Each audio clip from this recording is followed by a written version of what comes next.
Hello friends, எல்லோருக்கும் வணக்கம். Welcome to young investor channel. Markets பார்த்துருப்பீங்க. ஸோ இன்றைக்கி ஒரு நெகட்டிவ் ட்ரெண்டில் தான் மார்க்கெட் க்ளோஸ் ஆயிருக்கு. நிஃப்டி 50 58 பாயிண்ட்ஸ் நெகட்டிவ், 25227 பாயிண்ட்ஸில் க்ளோஸ் ஆயிருக்கு. சென்செக்ஸ் 82327 பாயிண்ட்ஸில் க்ளோஸ் ஆயிருக்கு. 173 points negative. Nifty bank 15 points positive, 56625 பாயிண்ட்ஸில் க்ளோஸ் ஆயிருக்கு. நிஃப்டி ஐடி 278 பாயிண்ட்ஸ் நெகட்டிவ், 30330 பாயிண்ட்ஸில் க்ளோஸ் ஆயிருக்கு. BSE small cap 231 points negative, 53147 பாயிண்ட்ஸில் க்ளோஸ் ஆயிருக்கு. எஃப்ஐஎஸ் டிஎஸ் டேட்டா, எஃப்ஐஎஸ் பார்த்தீங்கன்னா லாஸ்ட் மார்க்கெட்டில் 240 கோடிக்கு நெட் செல்லர்ஸாக இருந்திருக்காங்க. டிஏஎஸ் 2333 கோடிக்கு நெட் பயர்ஸாக இருந்திருக்காங்க. ஸோ இது last market FIs DS data. Next பார்த்தீங்கன்னா லாஸ்ட் அமெரிக்கன் மார்க்கெட் எப்படி ஓப்பன் ஆயிருக்கு அப்படின்னு சொல்லி பார்க்கும்போது, Monday American market open situation எடுத்து பார்த்தேன். ஏன்னா ஃப்ரைடே அமெரிக்கன் மார்க்கெட் நெகட்டிவில் க்ளோஸ் ஆயிருந்துச்சு. அது அப்படியே மண்டேல ரியாக்ட் ஆகிருக்கு நம்ம மார்க்கெட்லேயும். ஸோ இப்போ மண்டே அங்கே எப்படி ரியாக்ஷன் இருக்குன்னு பார்க்கும்போது, ஓப்பனிங் பார்க்கும்போது நல்லா இருக்குது அமெரிக்கன் மார்க்கெட். டவ் ஜோன்ஸ் 1% பாசிட்டிவில் இருக்குது, 45974 பாயிண்ட்ஸில் ட்ரேட் ஆகிட்டு இருக்கு. நாஸ்டாக் 24691 பாயிண்ட்ஸில் ட்ரேட் ஆகிட்டு இருக்கு. இதுவும் 1.94% பாசிட்டிவில் இருக்குது. நெக்ஸ்ட்டு S&P 500 6643 பாயிண்ட்ஸ் பாசிட்டிவில் இருக்குது. 1.39% S&P 500 பாசிட்டிவில் இருக்குது.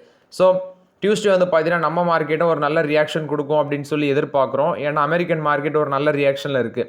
நெக்ஸ்ட்டு இந்த HL டெக்னாலஜிஸோட ரிசல்ட்ஸ் வந்துருந்துச்சு. Q2 results. Profit after tax ஃப்ளாட்டாக இருக்குது. கன்சாலிடேட்டட் ப்ராஃபிட் ஆஃப்டர் டேக்ஸ் ஃப்ளாட்டாக இருக்குது. 4235 கோடி.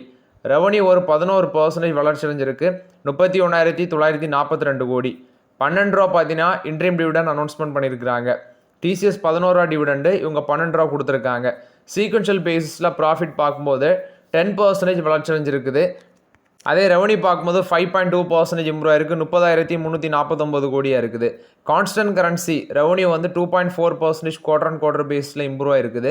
இயர் ஆனர் பேசிஸில் 4.6% இம்ப்ரூவ் ஆயிருக்கு. டாலர் ரெவன்யூ $3644 மில்லியன் இருக்குது. 2.8% குவார்டர் அண்ட் குவார்டர் பேசிஸ்லையும், 5.8% இயர் ஆனர் பேசிஸில் இம்ப்ரூவ் ஆயிருக்கு. ஃபினான்ஷியல் 26க்கான கைடன்ஸ் நீ பார்க்கும்போது 3% to 5% சொல்கிறாங்க இயர் ஆனர் பேசிஸில், கான்ஸ்டன்ட் கரன்சி டேர்ம்ஸில் அவங்க ஃபினான்ஷியல் 26க்கான கைடன்ஸு. அதே க்ரோத் அவங்க எக்ஸ்பெக்ட் பண்ணுறது 4 to 5% இயர் ஆனர் பேசிஸில், கான்ஸ்டன்ட் கரன்சி டேர்ம்ஸில். எபிட் மார்ஜின் 17% to 18% இருக்குன்னு சொல்கிறாங்க. டோட்டல் கான்ட்ராக்ட் வேல்யூ $2569 மில்லியன் இருக்குது. 41.8% குவார்டர் அண்ட் குவார்டர் பேசிஸ்லையும், இயர் ஆனர் பேசிஸில் 15.8% இம்ப்ரூவ் ஆயிருக்கு. இது போக அதர் செக்மெண்ட் பார்க்கும்போது EBITDA earnings before interest taxes 5550 கோடியாக இருக்குது. 17.4% ஆஃப் த ரெவன்யூவில் இருக்குது. அதே குவார்டர் அண்ட் குவார்டர் பேசிஸில் 12.3% மேலே போயிருக்குது. இயர் ஆனர் பேசிஸில் 3.5% மேலே போயிருக்கு. USD எபிட் பார்க்கும்போது $637 மில்லியன், 10.2% குவார்டர் அண்ட் குவார்டர் பேசிஸ்லையும், இயர் ஆனர் பேசிஸில் 0.5% விழுந்திருக்கு. டோட்டல் பீப்புள் கவுண்டு, அதாவது எம்ப்ளாயீஸ் அவங்க கைவசம் இருக்கிறது 2,26,640 பீப்புள்ஸ் எம்ப்ளாயீஸ் அவங்க கைவசம் இருக்குது. நெட் அடிஷன் பார்க்கும்போது இந்த குவார்ட்டரில் நெட் அடிஷன் 3489 எம்ப்ளாயீஸ் நெட்டாட்டு ஆட் பண்ணியிருக்காங்க. ஆனால் டிசிஸில் பார்க்கும்போது பயங்கரமாக விழுந்துருந்துச்சு. கிட்டத்தட்ட 19,000 எம்ப்ளாயீஸ் கிட்ட டிக்ளைன் ஆயிருந்துச்சு. ஆனால் அங்கே நெட் அடிஷன் பண்ணியிருக்கிறாங்க. இதில் நீங்கள் கவனிக்க வேண்டியது ஆட்ரிஷன் ரேட் 12.6% இருக்குன்னு சொல்லியிருக்காங்க. சேம் ரேட் லாஸ்ட் இயரை கம்பேர் பண்ணும்போது குறைஞ்சிருக்குது. நெக்ஸ்ட் பார்த்தீங்கன்னா டோட்டல் ஹெட் கவுண்ட் 2,26,640 இருக்குது. 3,489 எம்ப்ளாயிஸ் ஆட் பண்ணியிருக்காங்க. ப்ரீவியஸ் குவார்ட்டரில் 2,23,151 எம்ப்ளாயிஸ் தான் இருந்துச்சு. ஸோ அதை கம்பேர் பண்ணும்போது பார்த்தீங்கன்னா எம்ப்ளாயிஸ் ஒரு 3000 கிட்ட எம்ப்ளாயிஸ் இம்ப்ரூவ் ஆயிருக்கு. ஆட்ரிஷன் ரேட்டும் குறைஞ்சிருக்கு அப்படின்னு சொல்கிறாங்க. இது போக உமன் எம்ப்ளாயிஸ் அவங்களோட டோட்டல் ஒர்க் ஃபோர்ஸில் 29.3% இருக்குது. இது HL டெக்னாலஜிஸ் கொடுத்த ரிசல்ட்ஸ் அப்டேட்டு. டிவிடெண்ட் பார்த்தீங்கன்னா 12 ரூபா அனௌன்ஸ்மெண்ட் பண்ணியிருக்காங்க. இது போக profit after tax quarter and quarter பேசிஸில் 10% இம்ப்ரூவ் ஆயிருக்கு. பட் ஆக்சுவலி இதில் பார்க்கும்போது இயர் ஆனர் பேசிஸில் ஃப்ளாட்டாக இருக்குது. ரெவன்யூ ஒரு 10% இம்ப்ரூவ் ஆயிருக்கு. ஸோ ரொம்ப ஒன்றும் மொக்க ரிசல்ட்ஸ்னு சொல்ல முடியாது, அது மாதிரி பெட்டர் ரிசல்ட்ஸ்னு சொல்ல முடியாது. டிவிடெண்ட் எப்போ ரெக்கார்ட் டேட்டுனா அக்டோபர் 17 ரெக்கார்ட் டேட்டு. அக்டோபர் 28 அந்த டிவிடெண்ட் பேமெண்ட் ஆகும்னு சொல்லியிருக்கிறாங்க. இது HL டெக்னாலஜிஸ் கொடுத்த ரிசல்ட்ஸ் அப்டேட்டு. ஷேர் ப்ரைஸ் 1494 ரூபாவில் இருக்குது. 1494 ரூபாவில் க்ளோஸ் ஆயிருக்கு. 23 டைம்ஸ் ஏர்னிங்ஸில் இருக்கிறாங்க. அட்லீஸ்ட் ஒரு 1200 அந்த ரேஞ்சில் வரும்போது நான் ஸ்லோவாக யூஸ் பண்ணலான்ட்டு இருக்கிறேன் HL டெக்னாலஜிஸில். கொஞ்சம் வெயிட் பண்ணி. இது HL டெக்னாலஜிஸ் கொடுத்த ரிசல்ட்ஸ் அப்டேட்டு. பஜாஜ் ஆட்டோவோட Q2 ரிசல்ட்ஸ் நவம்பர் 7 வரும்னு சொல்லியிருக்கிறாங்க. இது பஜாஜ் ஆட்டோ கொடுத்த அப்டேட்டு. நெக்ஸ்ட் பார்த்தீங்கன்னா கேபிஐடி டெக்னாலஜிஸோட சப்சிடரி தான் கேபிஐடி டெக்னாலஜி யூகே. இவங்க வந்து $6 மில்லியன் வந்து பார்த்தீங்கன்னா பெய்ட் பண்ணியிருக்காங்க. எதுக்குன்னு பார்க்கும்போது ஒரு OXI SRL இட்டாலி அப்படிங்கிற கம்பெனி அக்யூஷன் பண்ணியிருக்காங்க 100% ஸ்டேக்கு. ஸோ அதுக்கு வந்து $6 மில்லியன் ஸ்பெண்ட் பண்ணியிருக்காங்க. இந்தியன் மதிப்பில் 49.8 crores சொல்லியிருக்காங்க. இது கேபிஐடி டெக்னாலஜிஸ் கொடுத்த அப்டேட்டு. நெக்ஸ்ட் வருண் பெவரேஜஸில் இன்னொரு அப்டேட்னா சீஃப் ஹியூமன் ரிசோர்ஸஸ் ஆஃபீஸராக இருந்த ரோஹித் விஷால் குப்தா இவங்க வந்து ரிசைன் பண்ணியிருக்காங்க. இன்றைக்கி ஒரு ஃப்ளாட் நெகட்டிவில் க்ளோஸ் ஆயிருந்துச்சு. பட் இது பி ரேஷியோ பார்க்கும்போது 52 டைம்ஸ் மேலே earningsல இருக்கிறாங்க. $443 ட்ரேட் ஆகிட்டு இருந்துச்சு வருண் பெவரேஜஸ். ஸோ இப்போதைக்கு இதெல்லாம் கொஞ்சம் வெயிட் மட்டும் பண்ணுங்கள். சென்கோ கோல்ட் பார்த்தீங்கன்னா ஒரு நியூ ஃப்ரான்ச்சைசி ஸ்டோர் வந்து வெஸ்ட் பெங்காலில் ஓப்பன் பண்ணியிருக்கிறாங்க. ஸோ இது மூலமாட்டம் அவங்களோட டோட்டல் நம்பர் ஆஃப் ஸ்டோர்ஸ் இந்தியாவில் 183 ஸ்டோர்ஸ்ன்னு சொல்லியிருக்கிறாங்க. இது வந்து சென்கோ கோல்ட் கொடுத்த update. Next BLS international service limited actually இன்றைக்கி மார்க்கெட்டில் 11% விழுந்துருந்துச்சு.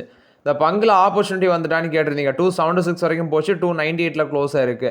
ஆக்சுவலி பி ரேஷியோ பார்க்கும்போது 21 இருக்குது, book value 42. Actually book value வச்சு கம்பேர் பண்ணும்போது கொஞ்சம் ஜாஸ்தியாக இருக்குது. ஸ்டாக் பி பார்த்தீங்கன்னா 20 இருக்குது. இதில் லாஸ்ட்டு 5 years ப்ராஃபிட் எடுத்து பார்த்தேன். CAGR growth 45% மேலே இருக்குது. ரிட்டர்ன் ஆன் ஈக்விட்டியும் 32% மேலே இருக்குது. பட் 7 times புக் வேல்யூவில் வந்து அதிகமாக ட்ரேட் ஆகுது. ப்ரொமோட்டர் ஹோல்டிங்ஸ் பார்த்தீங்கன்னா லாஸ்ட் 3 years ஒரு 4% விழுந்துருக்குது. பட் என்னோட ஒப்பீனியன் இந்த பங்குகள் எல்லாமே மேபி ரிஸ்க்குகள் இருக்கலாம். ஏன்னா இப்போ 2 years பார்த்தீங்கன்னா கவர்மெண்ட் வந்து ரெஸ்ட்ரிக்ஷன் போட்டிருக்கிறதுனால குறிப்பாட்டு சில பிட்ஸில் எல்லாம் நீங்கள் பார்ட்டிசிபேட் பண்ணுறதுக்கு இன்டர்நேஷ்னல் பிட்ஸு இங்கே நம்ம டொமஸ்டிக் பிட்ஸ் இதிலெல்லாம் பார்ட்டிசிபேட் பண்ணுறதுக்கு இது போட்டிருக்காங்க, தடை போட்டிருக்காங்க ரெஸ்ட்ரிக்ஷன் 2 yearsக்கு. மேபி அதுலேருந்து விலக்கு கூட கொடுக்கலாம் ஏதாவது இவங்க பண்ணாங்கன்னா. ஸோ ஆனால் அது மாதிரி இப்போதைக்கு உங்களுக்கு ஷார்ட் டைமில் நெகட்டிவ் அப்டேட்டு, இன்னும் பங்குகள் கீழே வரலாம். ஸோ பார்த்துட்டு பொறுமையாக யூஸ் பண்ணலாம். ஸோ கொஞ்சம் வெயிட் பண்ணுங்கள். பிரைட்காம் குரூப் ஒரு அப்டேட் கொடுத்துருக்காங்க. ஆல்ரெடி பார்த்தீங்கன்னா பல பிரச்சனைகள் போயிட்டுருக்குது. ஸோ இந்த கம்பெனி வந்து என்ன அப்டேட்னா ஹோலி ஓன் சப்சிடரி ஒன்று ஃபார்ம் பண்ணியிருக்கிறாங்க. ஸோ அதுக்கு அப்ரூவலும் கொடுத்துருக்கு Brightcom group. Brightcom defence private limited. இதில் வந்து defence and aerospace technology diversification business அந்த செக்மெண்ட்டில் defence and aerospace technologies business run பண்ணுவாங்க. இது வந்து பிரைட்காம் குரூப்போட ஒரு சப்சிடரியாக இருக்கும், பிரைட்காம் டிஃபென்ஸ் பிரைவேட் லிமிடெட். இது பிரைட்காம் குரூப் கொடுத்த அப்டேட்டு. நெக்ஸ்ட்டு பார்த்தீங்கன்னா LG எலக்ட்ரானிக்ஸு. ஸோ எல்லோரும் இந்த IPO கிடச்சவங்க எல்லாமே வெயிட்டிங்னி போட்டு விடுங்க கமெண்டில். ஏன்னா டியூஸ்டே மார்க்கெட்டில் லிஸ்டிங் ஆக போகுது. கிரே மார்க்கெட் ப்ரீமியம் வச்சு பார்க்கும்போது எபோவ் 32% வரைக்கும் லிஸ்டிங்னு கொடுக்க சான்ஸ் இருக்குன்னு சொல்கிறாங்க. பட் டாடா கேபிட்டல் IPO நம்மளை சீட் பண்ணிடுச்சுன்னு சொல்ல முடியாது. அது எதிர்பார்த்த ஒன்று தான். நானே சொன்னேன் மேபி ஒரு அதிகபட்சம் 5% 3% கிடைக்கும்னு எதிர்பார்த்தேன். அது கூட கிடைக்கல, 1% தான். ஸோ ஒரு டைம் ஆஃப் பீரியடில் மேலே போகும்னு நினைக்கிறேன் டாடா கேபிட்டல். ஸோ பொறுத்திருந்து பார்க்கலாம் டாடா கேபிட்டல் IPO. இது போக LG எலக்ட்ரானிக்ஸ் ட்ரஸ்டபிள். நெக்ஸ்ட்டு அதே நாள் night October 17 night Rubicon research IPO apply பண்ணியிருக்கிறோம். ஸோ அதுவும் என்ன அலாட்மெண்ட் ஆகுதா இல்லையான்னு பொறுத்திருந்து பார்க்கலாம்.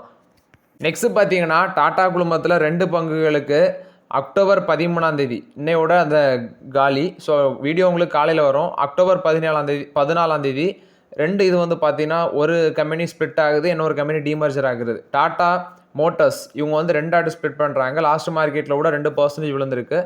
$664 க்ளோஸ் ஆயிருக்கு. ஸோ அக்டோபர் 13 தான் லாஸ்ட் டேட்டு. ஸோ டாடா மோட்டர்ஸ்க்கு ஒரு பாய் சொல்லுங்கள்.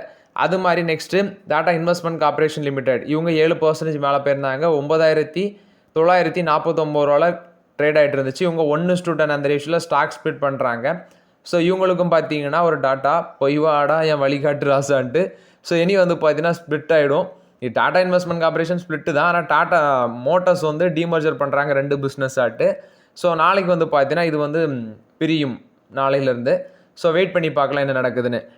நெக்ஸ்ட்டு பார்த்தீங்கன்னா அந்த பேங்க்ஸோட ரிசல்ட்ஸும் வர இருக்குது. So Emkay global financial service என்ன சொல்கிறாங்கன்னா HDFC bank, ICICI bank, Indian bank, RBL bank, Axis bank, federal bank, Bandhan bank, Canara bank, union bank of India இந்த குவார்ட்டர் ரிசல்ட்ஸ் வந்து ஒரு சாஃப்ட் குவார்ட்டராக இருக்கும்னு சொல்கிறாங்க. இது போக மார்ஜின்ஸ் வந்து வீக்காக இருக்கும், நெட் இன்ட்ரெஸ்ட் மார்ஜின் வீக்காக இருக்கும், லோவர் ட்ரெஷரி கெயின்ஸ் நடக்கும் அப்படின்னு சொல்கிறாங்க. அதாவது லோவர் ட்ரெஷரி கெயின்ஸ்னால ப்ராஃபிட் ஆஃப்டர் டேக்ஸ்லாம் ஒரு 7-8% வரைக்கும் இவ்வளோ சான்சஸ் இருக்குது அப்படின்னு சொல்கிறாங்க. என்ன நடக்குதுன்னு தெரில. பட் இவங்க சொல்கிற எல்லா பேங்க்குக்கும் நடக்குதா இல்லை சம் பேங்க்ஸுக்கு நடக்குதான்னு தெரில. மேபி ஃபெடரல் பேங்க் என்கிட்ட இருக்குது. இது போக கர்நாடகா பேங்க் இருக்குது. இது போக பார்த்தீங்கன்னா IDFC ஃபர்ஸ்ட் பேங்க் இருக்குது, சவுத் இந்தியன் பேங்க் இருக்குது. ஸோ இது மாதிரி சில பேங்க்ஸ் எல்லாமே நம்ம கன்சிடர் பண்ணியிருக்கிறோம். எப்படி ரிசல்ட்ஸ் வருதுன்னு பார்க்கலாம். சவுத் இந்தியன் பேங்க் ஆல்ரெடி பார்த்தீங்கன்னா நல்ல ரேலியாக இருக்குது, 33 அந்த ரேஞ்செலாம் வந்தாச்சு. ரிசல்ட்ஸ் நல்லா போஸ்ட் பண்ணாங்கன்னா இன்னும் மேலே போக சான்ஸ் இருக்குது. நெக்ஸ்ட் மோட்டிலால் ஓஸ்வால் ஸ்விக்கியோட ஷேருக்கு ஒரு பை கால் கொடுக்குறாங்க. 26% மேலே போகும்னு சொல்கிறாங்க. 550 ரூபா டார்கெட் ப்ரைஸ் சொல்லியிருக்கிறாங்க. இது வந்து ஸ்விக்கிக்கு வந்து பார்த்தீங்கன்னா மோட்டிலால் ஓஸ்வால் அந்த அப்டேட்டை ஷேர் பண்ணியிருக்காங்க. நெக்ஸ்ட் ஆனந்த் ரெத்தியோட கியூட் ரிசல்ட்ஸ் வந்திருக்கு. ப்ராஃபிட் 31% இம்ப்ரூவ் ஆயிருக்கு, 99 கோடி. ரெவன்யூ ஃப்ரம் ஆப்ரேஷன் 22% இம்ப்ரூவ் ஆயிருக்கு, 297 கோடி. எபிட்டா 32% இம்ப்ரூவ் ஆயிருக்கு, 137 கோடி. எபிட்டா மார்ஜின் 46% இம்ப்ரூவ் ஆயிருக்குன்னு சொல்லியிருக்காங்க. இது போக போர்டு பார்த்தீங்கன்னா 6 ரூபா per ஷேர் டிவிடன் அனௌன்ஸ்மெண்ட் பண்ணியிருக்காங்க. டிவிடனுக்கான ரெக்கார்ட் டேட் அக்டோபர் 17 அதுலேருந்து 30 நாளுக்குள்ளே உங்களுக்கு அந்த டிவிடன் பேமெண்ட் ஆகும். இது வந்து ஆனந்த் ரெத்தி வெல்த் கொடுத்த அப்டேட்டு. இதுவும் பார்த்தீங்கன்னா எக்ஸ்ட்ரீம் வேல்யூஷனில் இருக்குது இந்த பங்கு.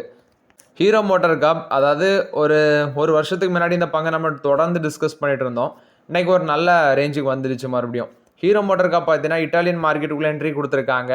எக்ஸ்பல்ஸு, ஹங்கு 400, இது போக 4V ப்ரோ அந்த மாதிரி பைக் எல்லாமே அங்கே கொண்டு வந்திருக்காங்க. எக்ஸ்பல்ஸில் 204V ப்ரோ, ஹங்கு 440 இதெல்லாமே அங்கே கொண்டு போயிருக்கதாட்டு சொல்லியிருக்கிறாங்க. இது வந்து ஹீரோ மோட்டாருக்கு ஒரு பாசிட்டிவ் அப்டேட்டாக இருக்குது. இட்டாலியன் மார்க்கெட்டுக்குள்ளே என்ட்ரி கொடுத்துருக்காங்க. ருப்பி பார்த்தீங்கன்னா கண்டினியூஸாக மேலே போயிட்டு தான் இருக்குது. 88.67 ருப்பீஸ் அகேன்ஸ்ட் US டாலருக்கு வந்திருக்குது. 5 பைசே ரைஸ் ஆகிருக்குது. இது ருப்பியை பொறுத்த வரைக்கும் அப்டேட்டு.